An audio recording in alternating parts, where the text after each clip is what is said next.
Chances are you're working with someone who's neurodivergent in some way. Maybe they've got ADHD or autism or dyslexia. Maybe you identify as neurodivergent or you think you might be. Either way, people working in teams represent a whole spectrum of neurodiversity. And while we tend to diagnose disorders to identify so-called deficiencies, there are also incredible strengths that we can access. And sometimes one symptom masks another one. So one person's extroverted behaviour might be another person's autistic special interest in people. This week, I'm really pleased to welcome neurodiversity specialist Matthew Bellringer back onto the podcast to talk about how we can embrace people with a whole spectrum of neurodiversity and how we can support ourselves and other people to play to their strengths rather than alienating them when they struggle. This is not just about making allowances or lowering the bar, but making sure that the whole team can benefit from the unique abilities that every member can bring. Like every conversation with Matthew, I found this interview to be really insightful. It helped me understand some things that I never knew about and was a real eye-opener. You're in for a treat. I'm Matthew Bellringer. I'm a neurodiversity and innovation specialist. Lovely to have you back on the podcast, Matthew. Matthew was on a while back now. It was a while. It was a while back, and we've since repeated the episode because it's been so popular. It's reached all the different ends of the world. We hear it's very popular in Australia and lots of other places because I think what Matthew doesn't really know about neurodiversity probably isn't worth knowing. You've made it your sort of real specialism. And added to that, we are both neurodivergent ourselves, aren't we? Matthew, how would you describe yourself? Well, I'm an autistic, dyslexic ADHDer, so I've kind of got all of the things. Interestingly, last time we spoke, I didn't have the autism diagnosis. I very strongly suspected, I was pretty clear, but I hadn't actually got the diagnosis yet. So there's a really interesting kind of, I suppose, arc of self-discovery going on with this stuff as well. And I think it's quite a common theme for people as well to get one and then be like, oh yeah. Yeah, I mean, I know last time you described yourself as autistic, so that's been interesting. That's interesting that you've only just been diagnosed. We are going to talk about diagnosis in a minute. It's always good to have you on, Matthew, because I think the healthcare community, we are a group of very neurodivergent individuals. I'm sure people know I was diagnosed with ADHD only a few years ago, and that diagnosis has made a massive difference to me in my life and how I manage myself and my time and everything else about my life. But I think it can be a blessing and a curse, can't it? We've already talked about that before. But just before we started the podcast, you were talking to me about actually how profound neurodiversity is, just as a whole concept and as an idea. I think this is one of the things that kind of gets overlooked with the whole, with thinking about neurodivergent conditions and thinking of them as these kind of separate things. You've got this group of people who are essentially neurotypical, and then a group of people who are neurodivergent and have a condition associated with that. And fundamentally, what neurodiversity says is there is this huge, almost infinite variation in neurology and the experiences that come about as a result of neurology across the whole population, and that's just simple biological fact and probably an evolutionary advantage in many cases as well, because it's persisted for so long. But that fundamental idea, everyone is experiencing the world somewhat differently. Everyone is thinking differently, feeling differently in the world, whether or not they have a diagnosis. And even within those diagnostic categories is really quite a profound thing to engage with. And I think it fundamentally shifts the way you see and engage with people. And certainly thinking from more as a psychologist, it really changes the way we think about how we do psychology, how we say things about what people are experiencing and feeling, and how much we can say. And we realize that we're talking about averages rather than any one individual's experience. Yeah, because we often use the phrase, well, that's not normal, is it? Or, I'd have thought, that they would have interpreted that like that. That's really weird that they've done it like that. But what does normal actually mean? I guess for anybody, normal means their own experience, really. A few months ago, I remember I was talking to my other half about something someone had said to me. And I'd interpreted it one way. And when I said it, he was like, ooh. Like, he's interpreted it a completely different way.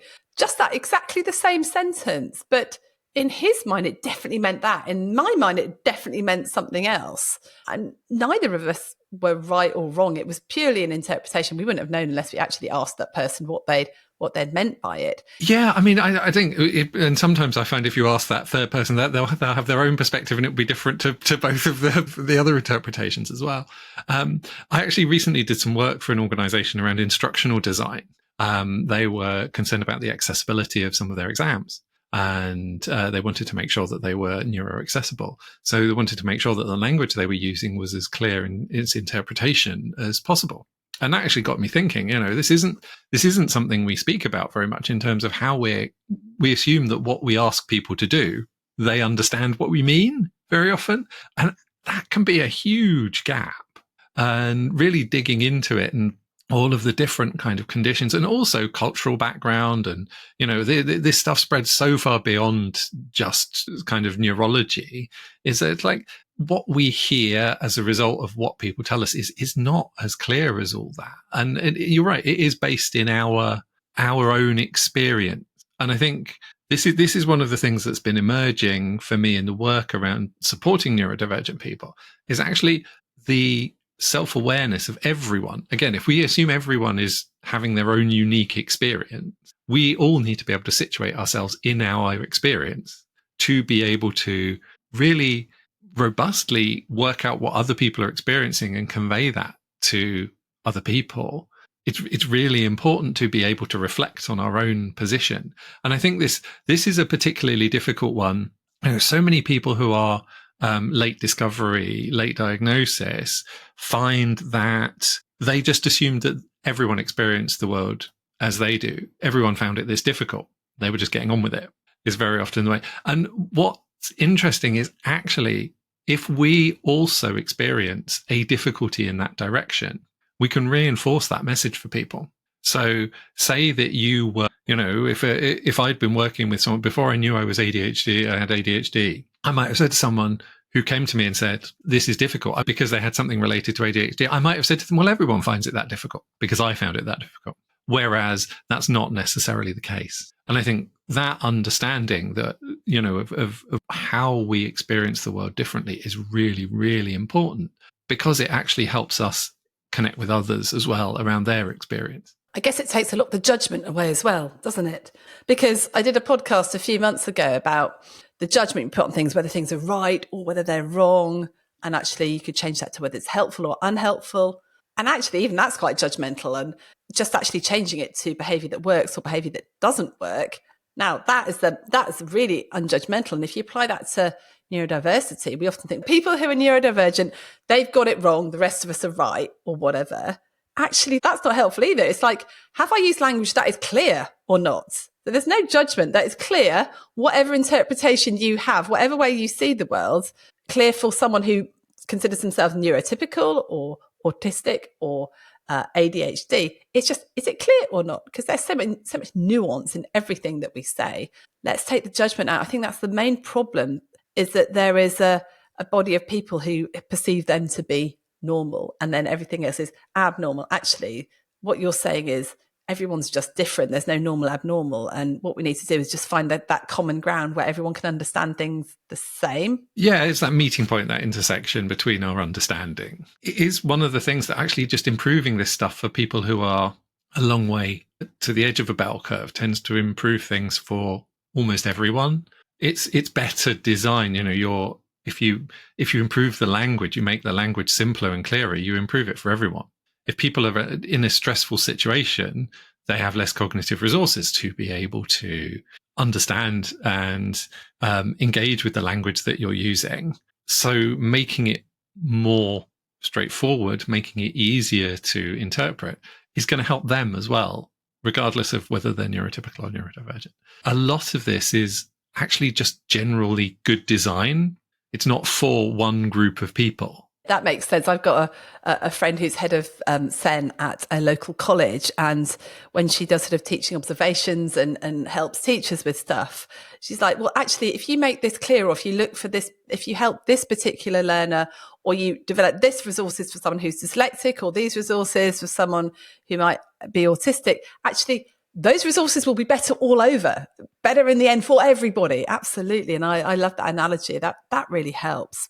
So we talk about good design, we talk about getting clarity on what we mean and being curious about how other people see the world. One thing you talked about is something you've been looking at a lot recently is non-stereotypical presentations. And I'm really interested in that because I think when it comes to healthcare professionals, often there are some very non-stereotypical presentations. For example, an old cliche is, well, I'm a doctor, I can talk to people, therefore I can't be autistic. I mean, talk about, a ridiculous belief that absolutely isn't true. I think it's really important to note that the majority of research on neurodevelopmental conditions, so, ADHD, autism, dyslexia, dyspraxia, Tourette's, that kind of cluster, has been done on cisgendered white boys from a middle-class background, largely in Anglophone countries.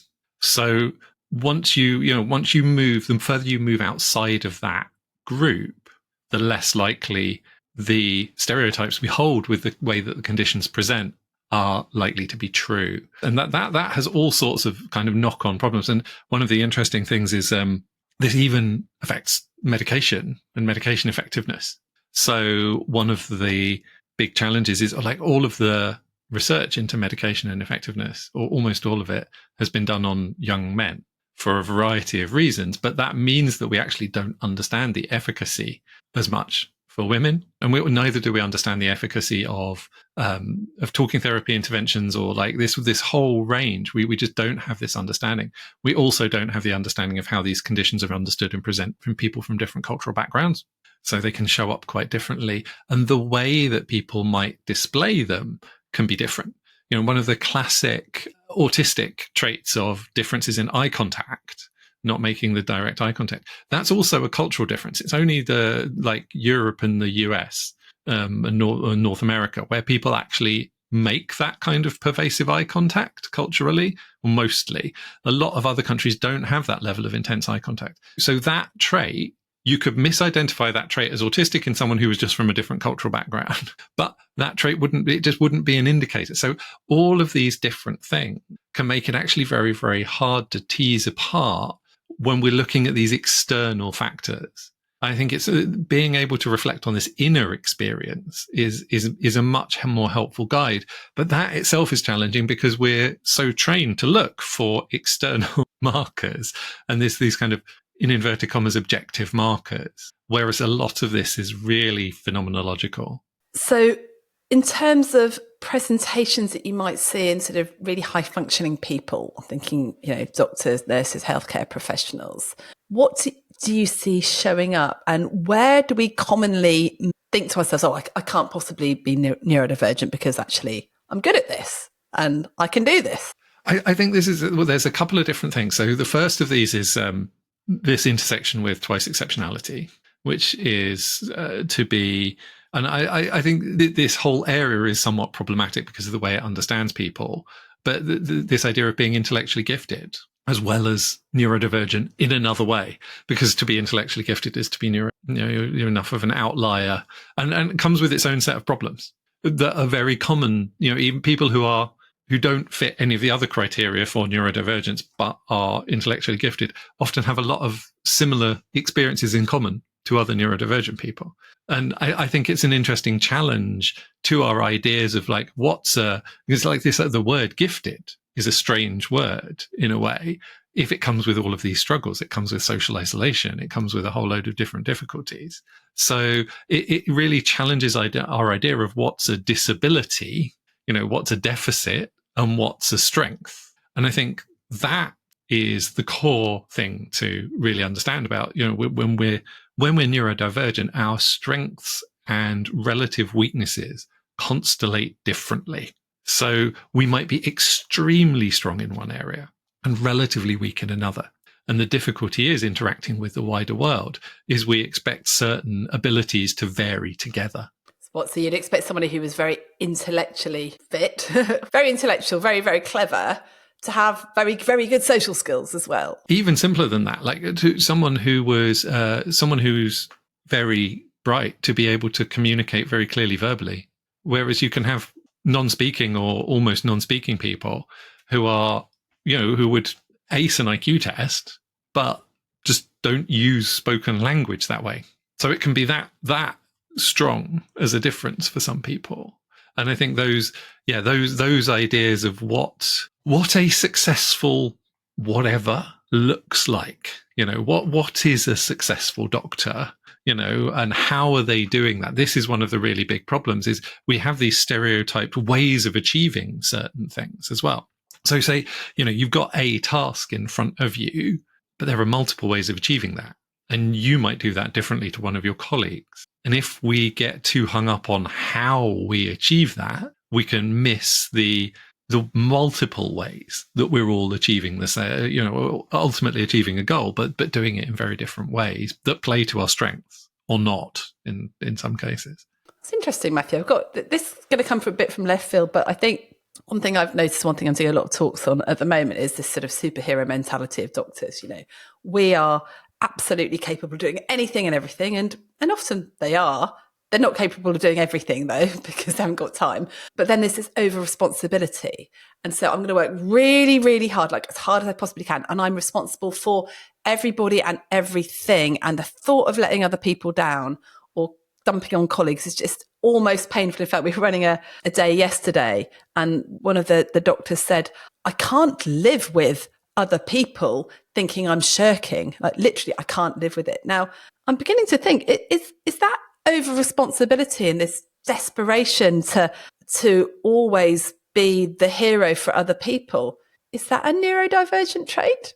It certainly can be. There's a couple of reasons. It can be particularly, and again, it can be particularly related to this being able to perform highly in a certain domain and being rewarded for it. And then really finding that it's unsafe to ever fail. It's unsafe to back off. You have to be present. You have to be there. And that can get even worse for those of us who perceive things differently and therefore perceive things others don't. And this can be a real challenge, because very often if we're neurodivergent, we just see different aspects of the world. It's not that we don't have necessarily like more acute perception, because we don't see things other people do, but we're just seeing from a different angle.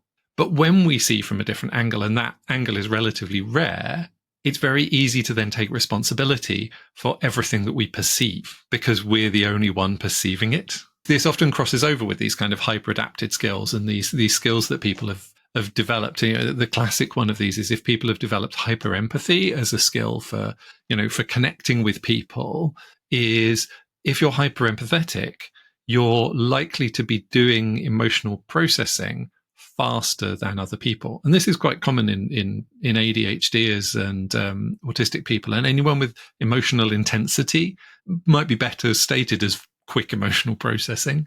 But if you're processing faster than anyone else, you tend to end up doing all of the emotional labor in a situation.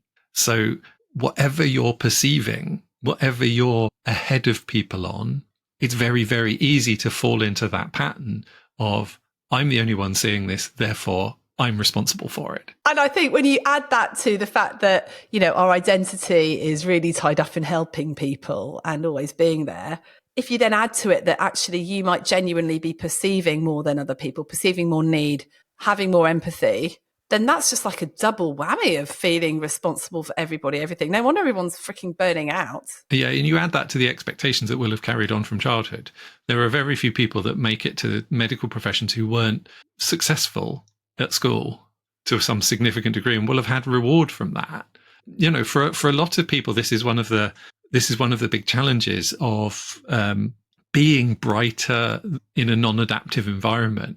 Is you basically can go through school, college, university sometimes without ever really hitting something that challenges you fully.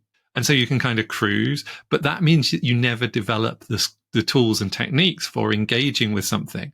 So when you do hit the difficulty, if you think about, most people have been on a gradually increasing difficulty curve. So the next inflection point is a small change for them.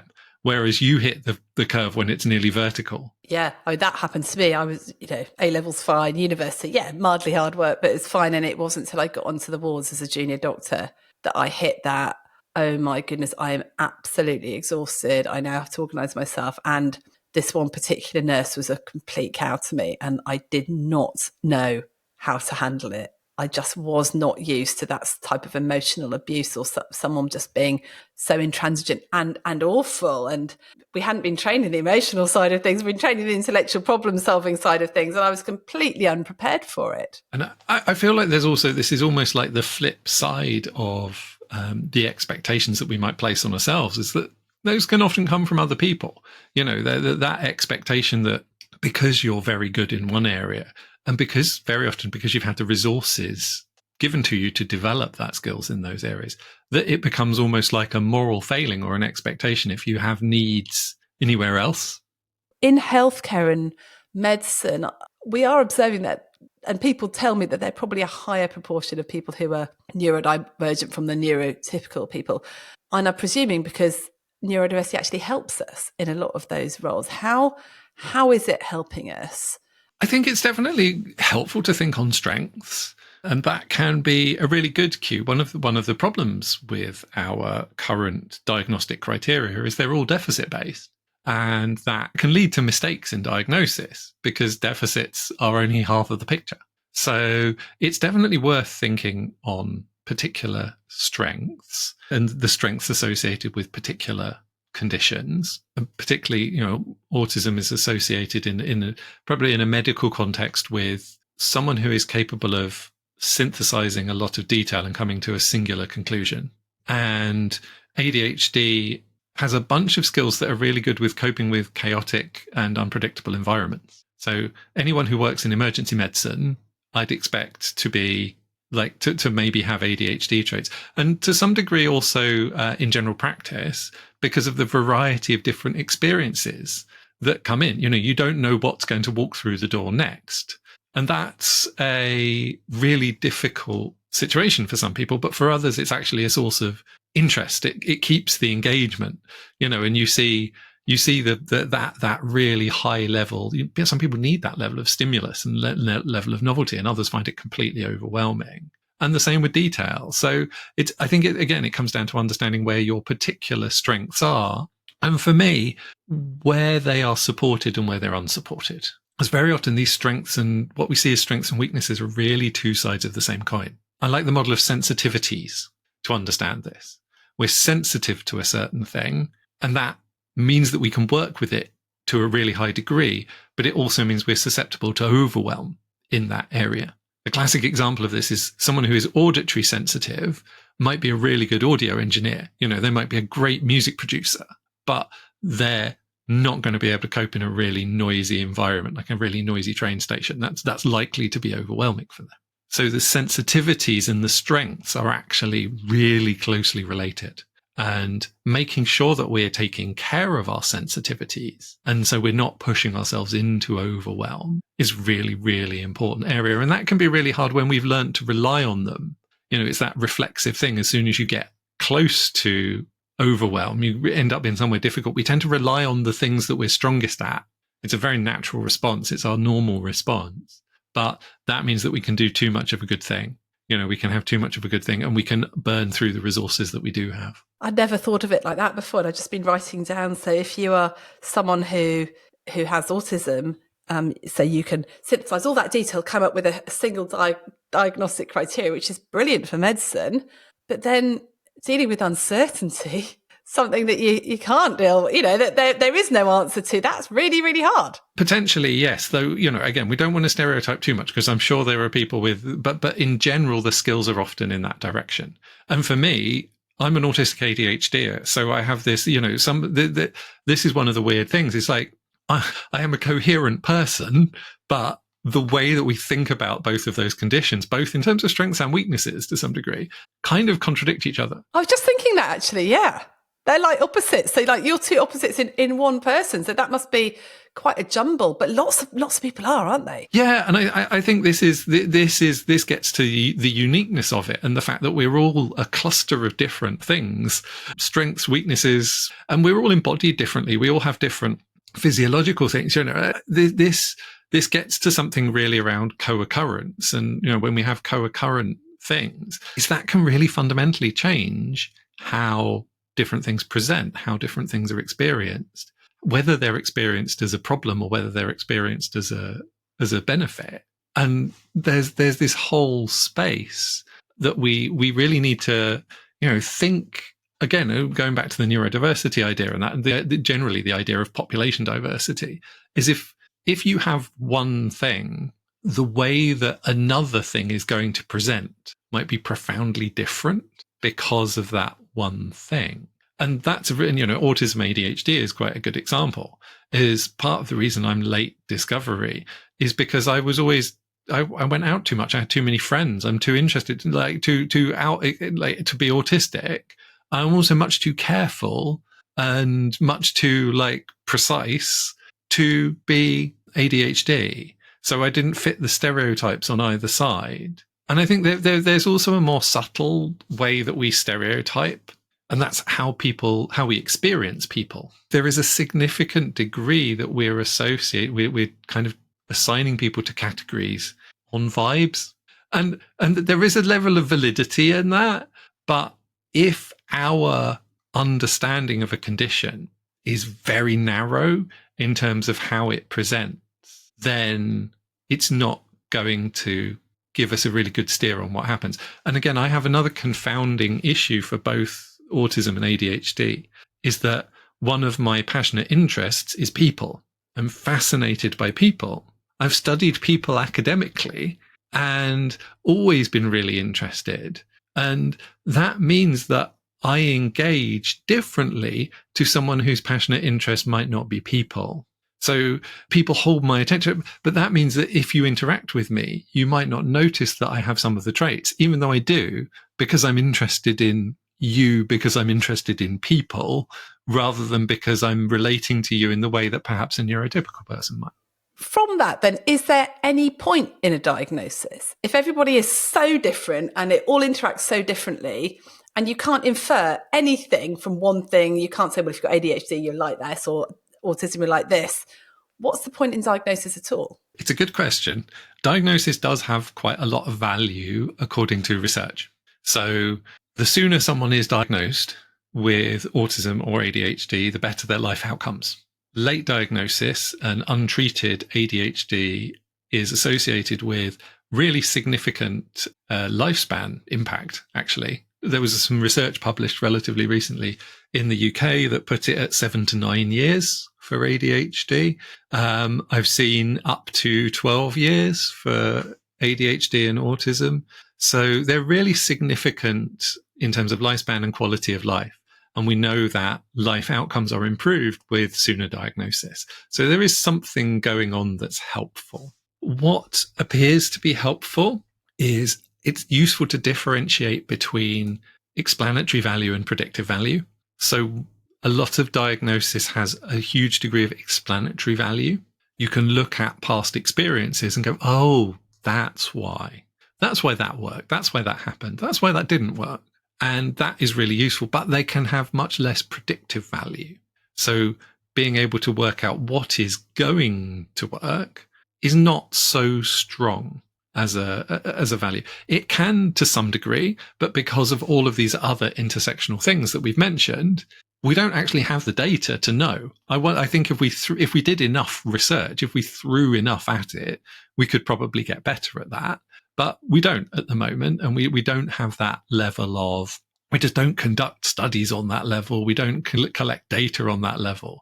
We just don't have that model yet. But what it can do is it can narrow the search space, or it can at least create a more likely area of things that are going to work. And from what you've said, everybody's very individual anyway, with all the intersectionality of everything that you've got. So to be able to say, well, this is what you need to do, it never really works anyway. You've got to just try it. But I love the way you said, well, it will narrow the search space. You said, well, these are the sorts of things. If you have ADHD, this sort of thing can work. Start here. Try this first. Try that. This may or may not help. Likewise with autism, this may or may not help. But yeah, there's definitely not a one size fits all approach. No, and I think it's really working with that and being comfortable with that experimental approach, being able to say it's going to be about how it integrates, how any support, how it integrates with the rest of your life and what you're trying to do.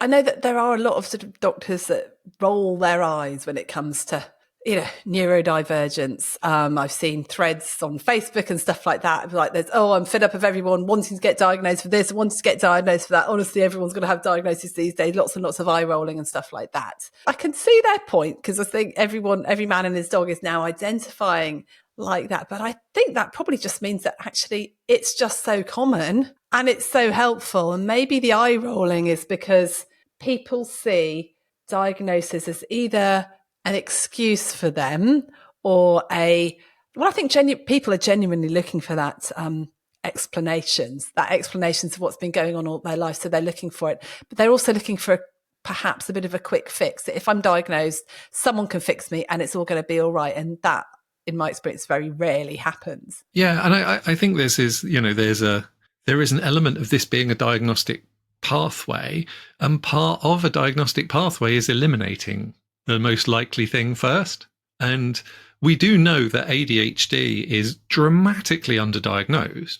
I think if I remember rightly, it's about 250,000 people who are medicated for ADHD, but ADHD is probably about 2.5% of the population. So that means that we're under-medicated. Only about 1 in 10 are actually taking medication for ADHD, whether or not that's desirable, but so there are significant underdiagnoses, and particularly in populations where this hasn't been fitted the stereotype.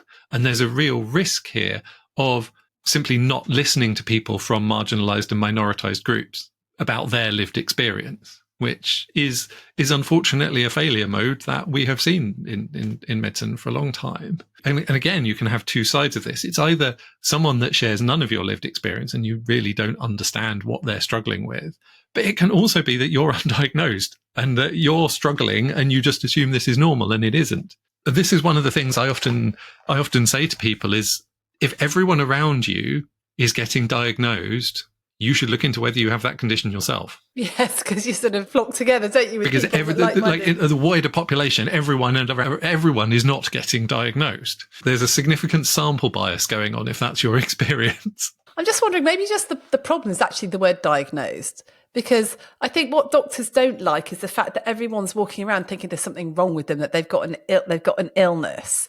And the minute you tell someone they're ill or they've got an illness, they then take an ill role or a sick role, or that's our perception that that's what happens. So the idea that you have to be diagnosed with a disorder, so then you've suddenly got like 10% of the population or whatever having a disorder, when actually what we want to be doing is promoting health and promoting healthy behavior and healthy living. So I don't know, is there a different way of saying, rather than we're going to diagnose you with a neurodivergent problem or condition, it's actually what we're doing is recognizing the way that your brain works. And I tend to use condition because it is more neutral than disorder. It is a condition in the scientific sense, in the way that like an experimental condition is a different condition. It's a different set of things. And you might have noticed I say discovery as well as diagnosis. And discovery is more on that identity and personal identity side. And what's interesting for me is when we discover, when we're seeing a situation where waiting lists for things like ADHD are absolutely huge at the moment, adult ADHD, I think the average in this country is something like 8 years now. The waiting list at 8 years? Yes. And mental health services have always been underfunded and under-resourced. And now a lot of people are realizing they might have ADHD. They are significantly under, so it's become a really, really big issue. And if we think about the life scale impacts of that, we're not supporting people in the way that we could support people. And what's interesting for me is how much we can do before diagnosis. And actually, in terms of things like stimulant medication, that needs diagnosis, that needs careful management. That can have really big downsides. They can be habit forming, they can be abused, they have all sorts of different problems. So most ADHD people find it hilarious that people talk about them addictive because they forget to take them very often. But there's this challenge around like, what can we do about it? And it's really about how you can be supported better. One of the other flip sides of that is we, as a culture, we need an explanation if someone needs accommodation or support. And this is around work. It's like, why do we not just listen to people's reported experience about what they think is better for them? if we had more flexible services and more flexible support and more flexible work where people just got their support needs met, and we met a wider range of support needs, by default, we'd have less need for identifying people who then need to justify their support, because that's where a lot of this comes from. Essentially, it's saying, and I'm just thinking the same for mums, you have to justify the reason why you can't work 8 till 6 in the way that a white male can, who has a wife at home looking after all their kids in a British, exactly. It's all set up for that person. And then there's no flex around it unless you have something that's maybe, enshrined in law now. You have to legislate to get any protection. But it's mad, isn't it? Just like, if you gave working conditions actually work best for the person. Yeah, if we move to a more person-centered position, it becomes much easier. And I accept that, doing things in a person-centered way can seem quite resource-intensive. But I feel, it increases efficacy so much that it's worth it. And it also just means involving the person and the groups of people that you're working with in the way that we understand the thing and the way that we work with the thing. Unfortunately, psychiatry in particular has a history of making other people comfortable, not the person who has the condition, but the people around them. It's the distress in others that interventions, medication have really been primarily about, rather than the experience of the individual. And so I think when we move to this, actually, what is good for you as an individual? How do we understand this? Me as you as an individual and us collectively. That's a much more useful question. And it changes the whole complexion of how we're looking at this. And again, this comes back to this fundamental idea of neurodiversity. We're not trying to make people normal. There's a middle of the bell curve, but there isn't an ideal. There isn't a perfect. It's about a range of different, it's that range of difference that's actually the feature that's what we want out of society. So trying to normalize can be actually the problem here. And that can also lead to normalization for normalization's sake. So it's this mitigation thing where if there's a perceived deficit, is we spend a lot of effort addressing that deficit so that someone can achieve a kind of mediocrity. We're moving people back to a very flat skill, but instead we'd be better focusing on the strengths. So for me, whilst deficits do matter and can really get in the way, they only get in the way when they get in the way of things that we want to achieve. And there's that old adage, isn't there? Yeah, if you play to your strength, if you invest money in developing your strengths, you'll get much better bang for your buck than if you just, like you said, focused on trying to make something that you find really difficult doing it. When we talk about that, we often mean for quite a narrow range of strengths, that being the difficulty. And this experience of having really extraordinary strengths can be very common for neurodivergent people, and particularly for, if there are neurodivergent people listening in the audience of this particular podcast. When we talk about masking, we often seem to think about it as weakness. It's like papering over the cracks.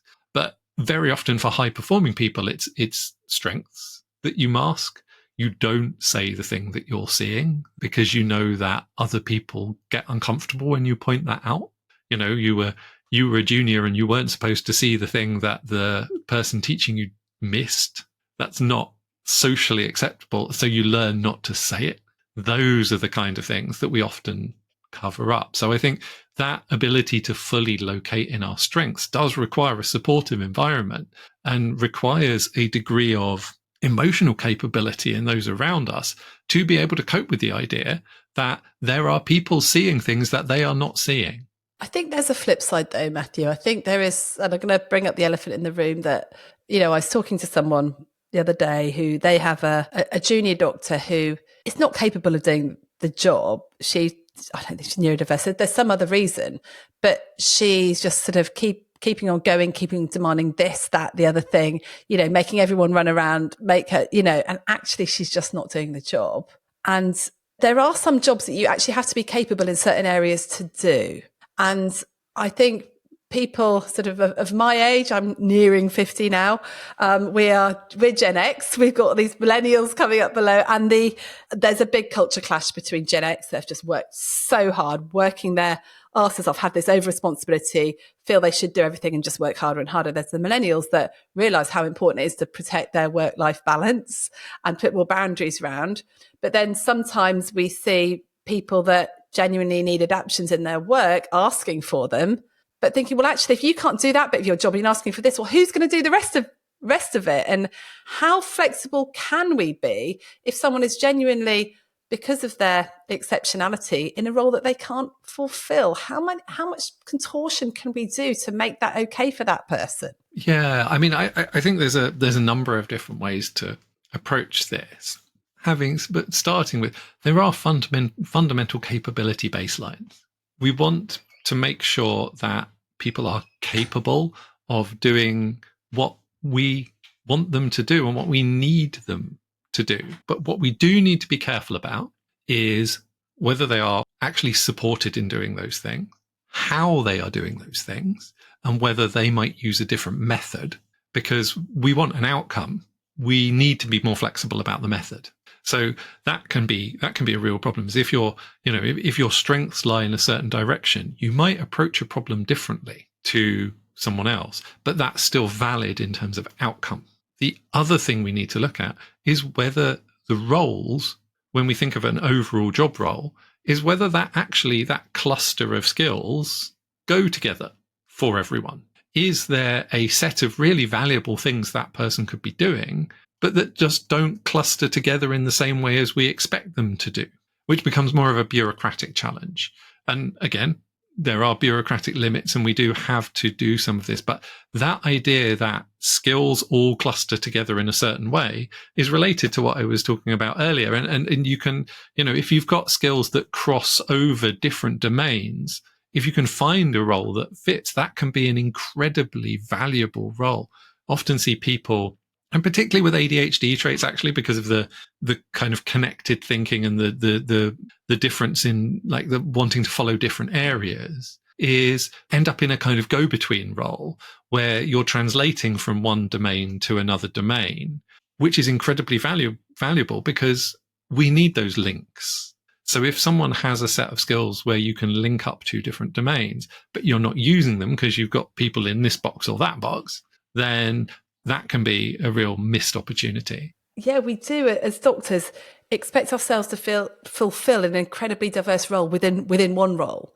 So I'm thinking, maybe a physician, you've got an on-call rota that you've got to do. You've then got to do your clinics and your diagnosis. You've got to do your research and stuff. And then, in order to get out the on-call rota, you have to have a doctor's note or something saying you can't. And it makes the people who have to carry on with the on-call rota incredibly frustrated and resentful, actually, because they're like, well, how come we have to, but this person is shirking their responsibility, can't do it. But actually, if we had a load of different roles within that department saying, actually, there's a clinic role, there's an on-call role, there's this, you can choose what's going to suit you. I had another person who was on one of our courses and she said, she was a GP, I would love just to do everyone's admin for them. I would love to do all the results and all the letters and everything. And half the people in the course were going, I would love you to do that. I love doing the emergency clinic. But our role, we don't create roles like that. So it's about, I guess it's creativity, isn't it, in the workplace? Yeah. And I think that idea of being able to play to strengths and preferences, we have, unfortunately, this is kind of a British cultural thing, that work is kind of a struggle quite a lot of the time, that we're essentially paid to suffer. That's so true. And it's not a healthy way to approach high performance.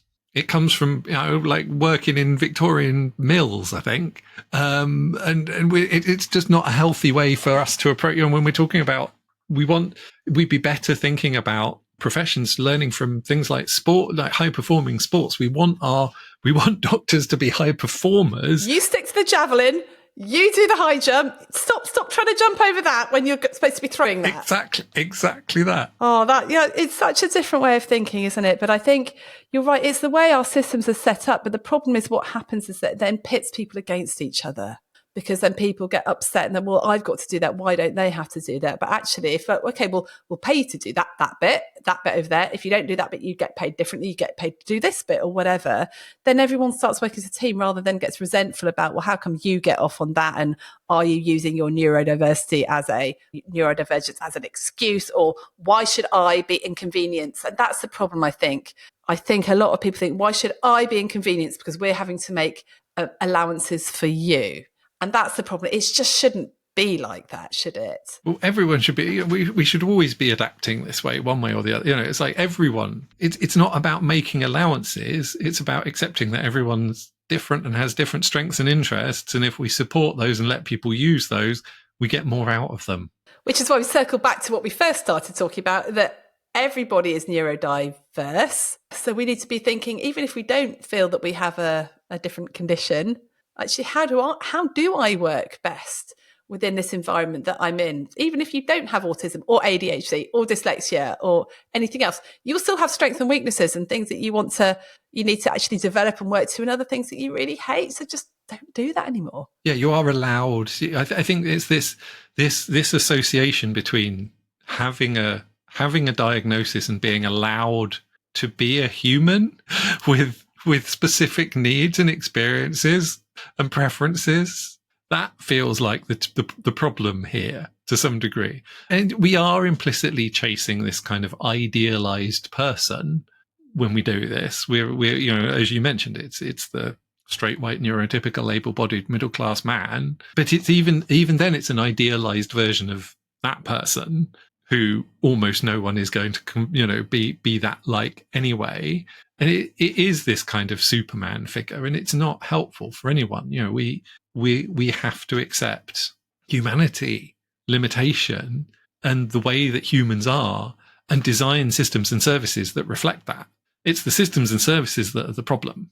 If they're not, it's a design problem on some very fundamental level. If we're pushing people to the limit or over their limits in a system that's supposed to deliver something, that's a problem.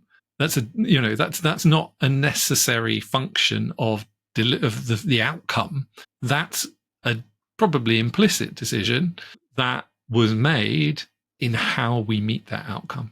What tips would you give to people who are working in this really complex system that really needs to change and should change and ought to change, but we're not in control of that? So we're only in control of what we can do, and there are things that we can do individually. What would your sort of 3 top tips be for actually what can you do to make things better for yourself? Yeah, I think the most important thing about any of this change stuff is start with what you have. Don't get too hung up on an idealized potential future. Look at what you know, what you have, how it all hangs together, and what you want to do, what the context is. And without having to take a huge leap, without having to build a huge amount of stuff, move in the direction you want to do. You'll find that, you can push an edge, you can move towards an edge in that direction, almost certainly, with what you have already. And actually, that's a significant degree how systems change. There's a lot of how, things like a large organization changes is it's constructed in the individual behaviors of a whole load of different people. There isn't, like, on some level, organizations are a fiction. They're just a bunch of people doing stuff. And so if you can change what everyone does, then you fundamentally change how that organization functions. It's really about running small experiments, running small tests to see, what can you do differently? And in fact, if you're exploring neurodivergence as a possibility, this is a really good way of exploring that. Because if you have a hypothesis, say, I've listened to this and maybe I have ADHD, I think I resonate with a lot of this. I wonder if I have ADHD. One of the ways you can explore that is to go on a very long waiting list, and try and get support that way. But another way is to think, well, what helps? What has helped a lot of people with ADHD? Where are my experiences coinciding with that? And what can I do about it? And use that as an experiment, just a very small intervention. If that works, that supports the hypothesis that you have ADHD. Because if the things that help ADHDers help you, there's a good chance that you'll share some of that lived experience. And so the more you do that, the clearer you get on where you are. So it's really iterating towards that understanding instead of making it that categorical thing of like ADHD and it means this, not ADHD and it means that. And that gives you the nuance as well, because you run these experiments over time. So it's like, oh, in these circumstances, yeah, this is true, but in those circumstances, it's not. And it's building up that overall picture through kind of small experiments of yourself and relationship to the world. And if you're in charge of organizations, this is also a very effective way of developing organizational capabilities, is to do this in this small, repeated way, rather than trying to kind of understand and solve everything and act. So you're letting the world give you feedback. You're letting the world think for you to some degree, instead of having to kind of take this incredible, complex, overwhelming amount of information and come to a decision about it. And you're going to have to do that anyway, aren't you? Because even if a psychiatrist says, yes, you have ADHD, or yes, you have autism, and this is what you should do, well, you're going to then have to try that. And you're not just going to swallow it hook, line and sinker, because you're still going to go, well, that doesn't work. So you might as well have done that already. What does this mean? Yeah. To me, and I think, we do, at the moment, we do diagnose people, particularly if you're an adult, and it's broadly like, great, here's this. Maybe if you're in one of the more resourced services, you might get a couple of leaflets and an invite to a support group, maybe like a facilitated group that meets a few times and has a cup of coffee. That's the absolute most I've ever seen. So making sense of this stuff, making sense of what it means to you in your context, is a huge amount of stuff that's left to you. And yeah, like you say, you can do that. You can do the sense making first and allow that to go with the label, rather than going, I need the label before I can start making sense of this experience, and using that as a potential lens, and understanding when it is a useful lens and when it isn't. Because even once you have a diagnosis, it's not the only thing about you as a person. So you need to be able to discern when it's a relevant explanation and when it isn't. I was just thinking, actually, you play to your strengths with that. Like, if you've got ADHD, you could think of like 20 different ADHD things you could try them. Like, and I thought, that would really appeal to ADHD. Yeah, your difficulty with ADHD will be doing it more than once. Yeah, that's true. Like, that worked. Well, let's just go on to the next thing. But honestly, when I realised I had ADHD was when I had listened to someone talking about it. I was like, oh, that's interesting. I never thought in before. And then I just listened to a podcast, and it's like, these are the top 7 strategies for someone with ADHD. And I was like, yep. I was like, oh my God, I know from experiment, I need to do all of those. And maybe that's why I've got into all this sort of self-help stuff. But absolutely, just try stuff now. If you even suspect you've got ADHD or you're autistic, try it straight away. And I think actually going back to where we started to some degree, particularly if you were a high performer at school and you've got this reputation, you've kind of internalized this idea to seek permission for everything. And I think we need to be very careful about whether what we're really doing is just seeking permission, instead of being able to take on something and say, yeah, this is, taking it on for ourselves and saying, actually, this is something I can just do, and I don't need to ask someone else's permission to explore how I experience the world, what it means to be me. And not just permission, I think it's about some external validation as well. Do we need external validation of this stuff? I think it's useful. We only understand ourselves in the context of other people, really. Identity, we think about identity as something located in ourselves. It isn't really. It's located in our relationships, in that web of relationships. What we need to be careful about is any one relationship, and being like putting it all on one aspect of identity. So we do understand our experience in relation to others, and there's value in sharing our experience with others, particularly when they share when we experience things in similar ways, because you'll have solved things that I haven't solved, and I'll have solved things that you haven't. So being able to share and develop this is actually a really, really important way of improving and being able to not have to do everything from scratch ourselves.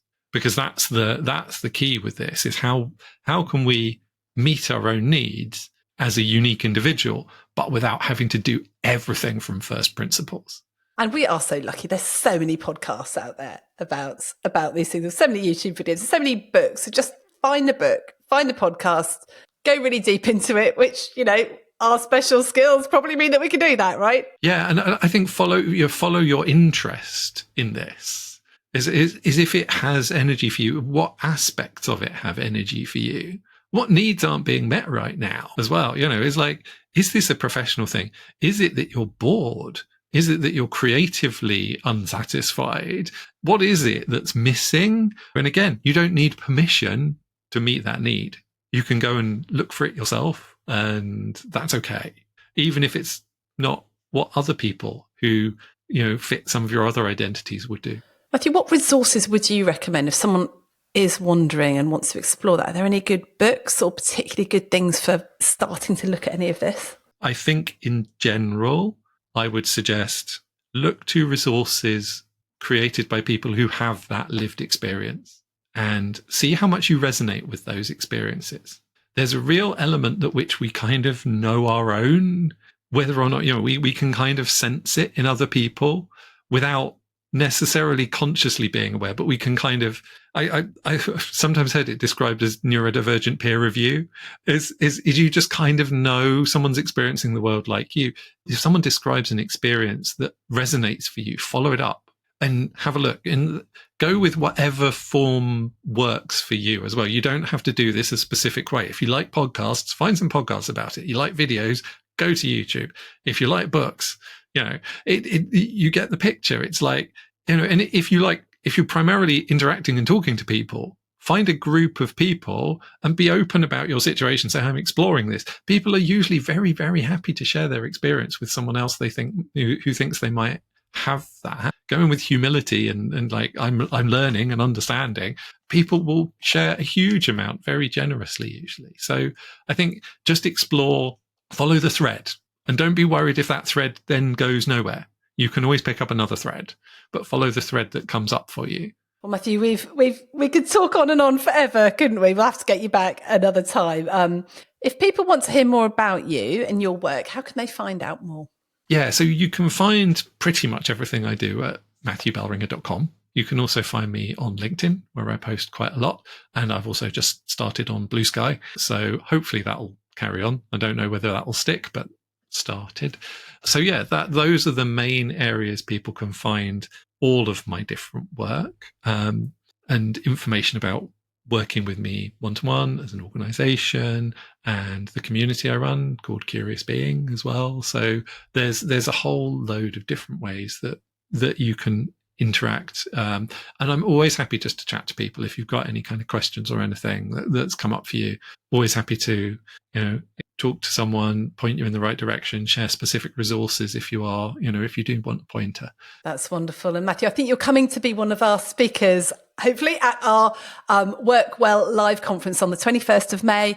That's for any senior healthcare professionals, leaders, managers, coaches, mentors, anyone in healthcare who manages, leads people and wants to really look at how we help people work happier and beat burnouts, but without burning out yourself. Because as a leader, we can do that. So you might feel like you might be neurodiverse yourself. You might think that there's some neurodivergent people in your team. There probably are, FYI. There almost certainly are in your team. So come along, talk to Matthew, and come along to that event. It's going to be really interesting. We're going to think about a really, really different way of fostering wellbeing and resilience. So Matthew, thank you so much for being on the podcast, and we'll speak to you again soon, hopefully. Yeah, super. Thank you very much.